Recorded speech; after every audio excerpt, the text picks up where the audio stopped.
Hello my friends and my new added friend. आज जो मुझे आज पहली बार सुन रहे हैं उनको भी मैं मेरी इस वीडियो में वेलकम करता हूं। सबसे पहले तो मैं अपना परिचय आपको दे रहा हूं। मेरा नाम चांद कुमार पालावत, LLM एडवोकेट। मैं अबोर सिविल कोर्ट अबोर में और सेशन कोर्ट फाजिलका में 13 ईयर से प्रैक्टिस कर रहा हूँ एज एडवोकेट। सबसे पहले तो मैं आज की सबसे जो बड़ी समस्या है कोरोना महामारी पर, उस पर मैं 2 मिनट की आपसे डिस्कशन करूँगा। देखो दोस्तों, ये जो कोरोना की महामारी है ये सिर्फ भारत में ही नहीं पूरे विश्व में फैली है और इस बीमारी का जो प्रसार दिनों दिन बढ़ता जा रहा है। इसके लिए अगर हम सावधान रहें, प्रॉपर प्रोटेक्शन रखें, पूरी सावधानियां रखें तो इससे हम बच सकते हैं। क्योंकि पिछले दिनों जैसे पता लगा है अभी एक दिन में 84,000 केसेस हमारे इंडिया में आए हैं। इसके लिए जो सावधानियां हैं समय समय पर सरकारें भी बता रही हैं, मैं भी थोड़ा सा आपको बताना चाहूँगा कि हम जब भी घर से बाहर निकलें या हमें हमारे घर पर जब भी कोई आए तो मास्क का यूज़ करें, और जो भी आए उसको भी कहें कि मास्क का यूज़ करें, और साथ में प्रॉपर सैनिटाइज़र अपने साथ में रखें मार्केट जाए जब भी, और घर पे आते हैं जब हम तो हमारे हैंड वॉश करें। और इसी के साथ अगर हम बाहर जाते हैं तो घर पर आकर प्रॉपर बात करें, जो हमारा वायरस हमारे साथ कोई लग भी जाता है तो वो वाश हो जाए। ये तो कोरोना वायरस पर रही।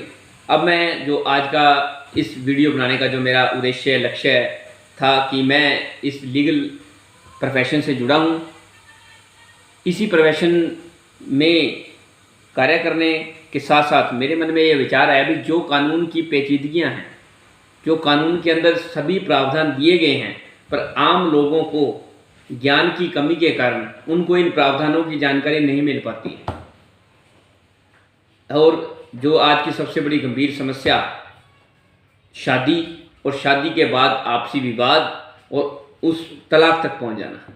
और अब तलाक की संभावनाओं की बात करें कि तलाक में क्या क्या प्रावधान रहते हैं, क्या क्या उनमें परेशानियां आती हैं और किस टाइप में तलाक होगा, कब तलाक होगा, कैसे होगा, ये सारी जो समस्याएं हैं जो कानून के अंदर प्रावधान दिए गए हैं उसकी जितना मेरे को ज्ञान है या जो कानून में दर्ज है उस हिसाब से मैं आपको बाय वन बताऊंगा।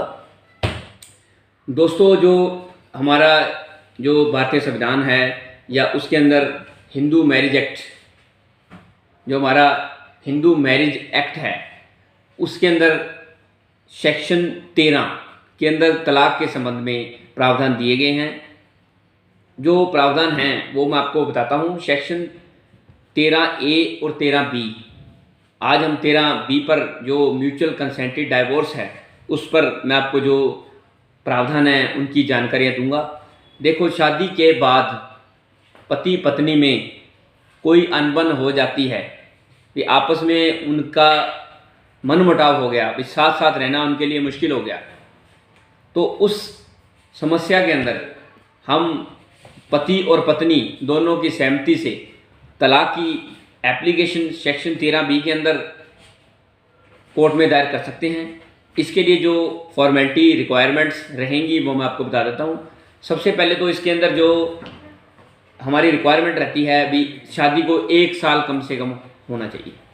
अगर साल से कम है तो वो इस प्रावधान के अंदर, या जो हिंदू हैं वो तलाक नहीं ले सकते, उनको साल का पीरियड को वेट करना पड़ता है। और दूसरा प्रावधान रहता है अभी जब डाइवोर्स सेक्शन 13B में म्यूचुअल कंसेंटेड होता है, दोनों पक्षों की सहमति, पति भी कहता है मैंने तलाक लेना है, पत्नी भी कहती है मैंने तलाक लेना है, दोनों की सहमति से ये तलाक लगता है।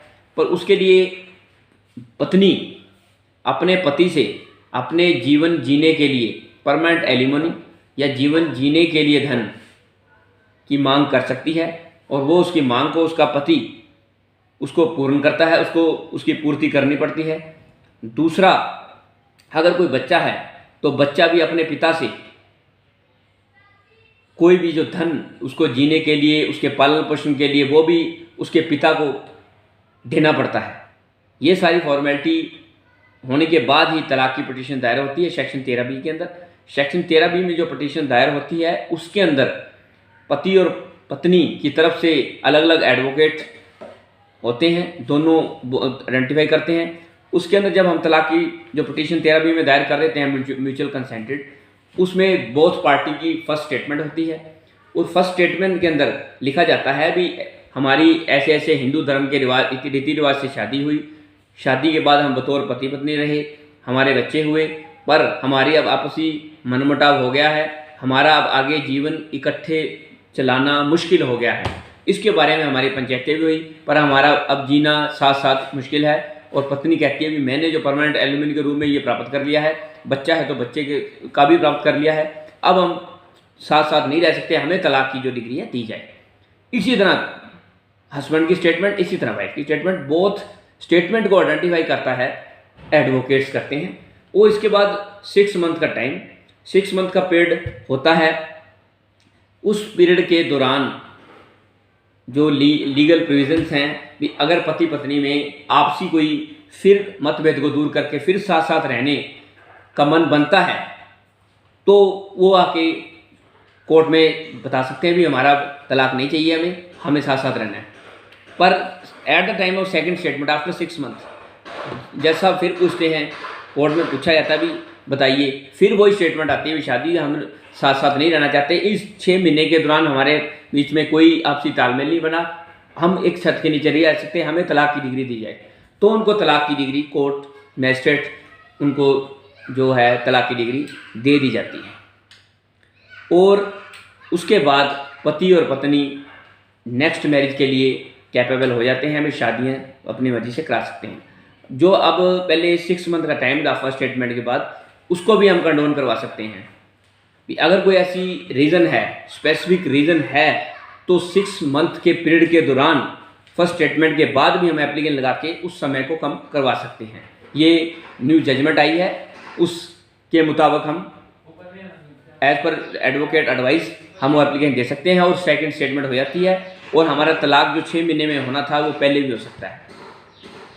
और ये तो सहमति का तलाक रहा। अब जो मेन तलाक होता है जिसमें आजकल ज़्यादा समस्याएं हैं, वो पति पत्नी की शादी के बाद अनबन हो गई, पत्नी मायके घर चली गई, पति अपने घर रह रहा है और दोनों कहते हैं भी हम तो साथ साथ नहीं रह सकते, पर पत्नी कहती है मैंने तलाक देना, पति कहता है मैंने नहीं देना, या पति कहता है मैंने तलाक देना, पत्नी कहते हैं मैंने नहीं देना।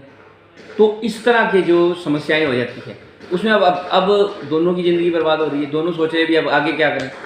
इस समस्या के अंदर हमारा सेक्शन 13A के अंदर प्रावधान है।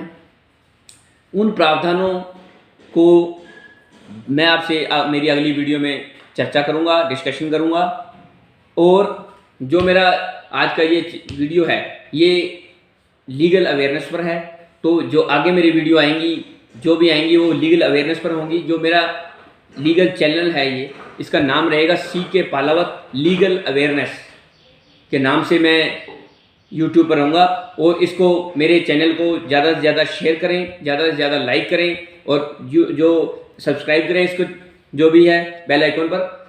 और साथ के साथ ये भी कहूँगा कि जो कोरोना महामारी है इसके समय में सेफ रहें, घर पे रहें, ज़रूरत पड़ने पर बाहर निकलें, क्योंकि जान है तो जहान है। Thank you all of you. अब मैं अपने इन्हीं विचारों के साथ अगली वीडियो में फिर मिलता हूँ आपसे। थैंक्स।